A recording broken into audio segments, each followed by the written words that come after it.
Hi, Thomas C. Chavez with the Compass Way, and we're still talking about work. Now, there's some very important ways to understand ourselves. It's been pointed out that, animals go through whatever it is that it takes to sustain themselves. They just do it naturally. They do it by instinct. They eat what is theirs to eat. And, cats go, ew, fruit, and they just don't go for it. And, birds eat what they eat, and dogs eat what they eat. And we just go along as animals. And then humans just don't do that at all. We work really hard. And this goes back a long, long, long way. And it goes back to a whole bunch of choices that had to do with food thousands of years ago. Because humans are not just sustaining themselves. We are not sustaining ourselves. We wear clothes. In order to have clothing and the other things that we have, roofs over our heads, and cameras to look into, we work extra to have extra. And the process of that goes back a long ways. I'm going to go back only part of the way with the birth of agrarianism, agriculture. And I really deeply believe that the birth of agriculture as we know it, and I'm going to speak from the Western point of view. I have some analogous patterns that I think happened elsewhere in the world, but what I know best is how things happened in the Fertile Crescent, in the river valleys of the far western corner of Asia that affected and those patterns moved into Europe.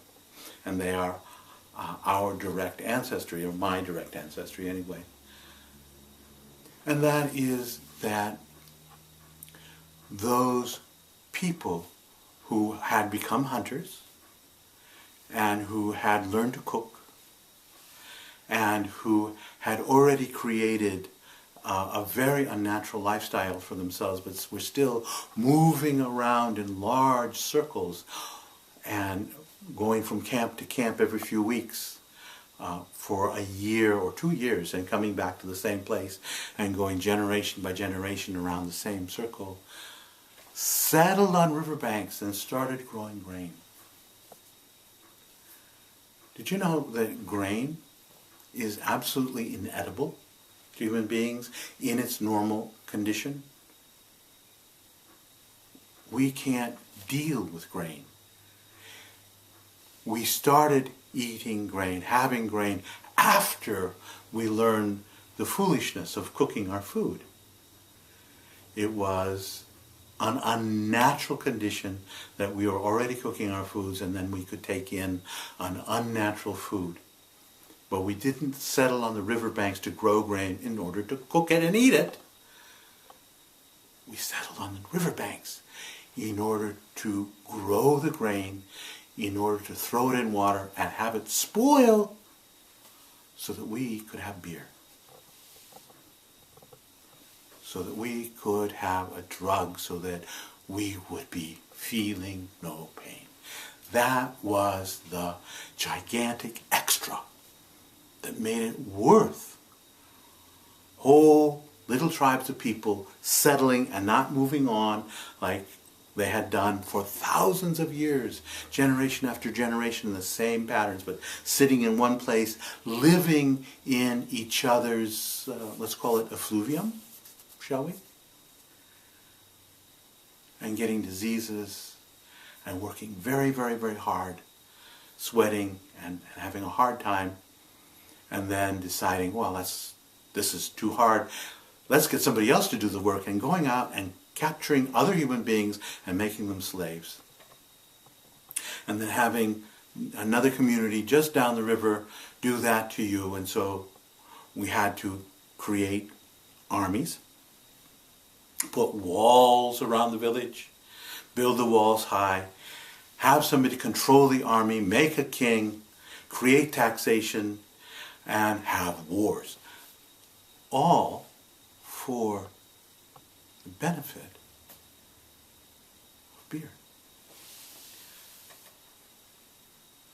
You know, we have cuneiform tablets. We have the physical written records going back to the beginning of those cities there on the Tigris and Euphrates rivers, at the cradle of civilization.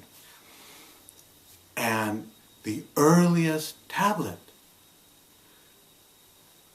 that is more than a list of livestock, more than a tally sheet of so many this, so many that, so many third things, was a recipe for beer. A recipe for beer. And do you know, can you guess how long it appears, how long it goes before it appears a recipe for bread? 1,000 years. 1,000 years later, the first record that figured out how to make bread shows up.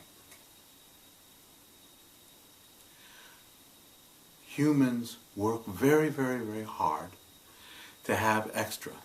And that extra starts with wanting to be fuddled, wanting to not feel the aches and pains of life, our broken hearts, and to feel our sad stories the way we have.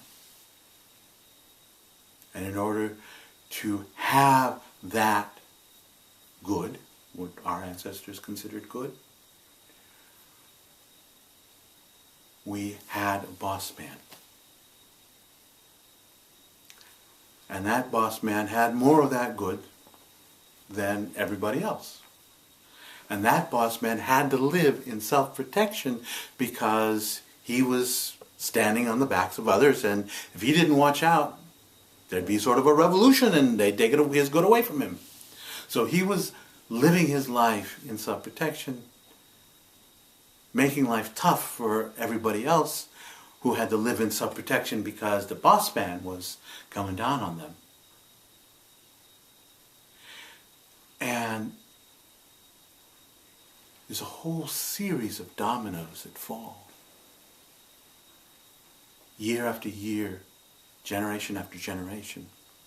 So that we come to today and we're so far down the flattened domino path that people wake up in the world and go, well, this is what I got, this is how it is, and I have to work and I have to be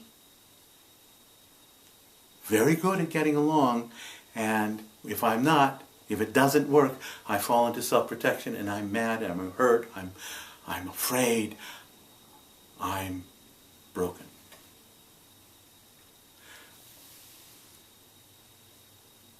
The Compass Way is a way to stand in this world and choose not to be flattened under one of those fallen dominoes. The Compass Way is a way to notice that I am not a machine. I am not a robot.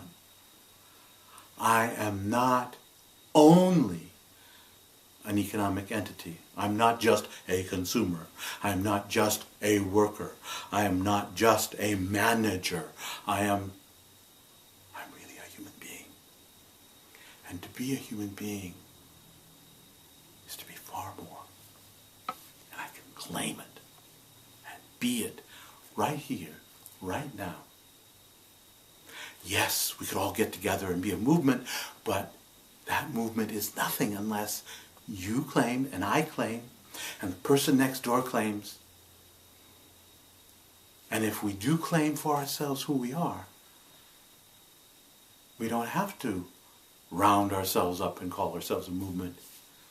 We simply are who we were born to be, who we've always wanted to be. Fully human, fully alive, living fully in love, playing in joy, the best we can. And yes, this world is all around us, and it will take a lot of play to play ourselves out of the relationships and economic necessities that show up. But when we change in our hearts, that becomes possible. And when we don't, well, what hope is there?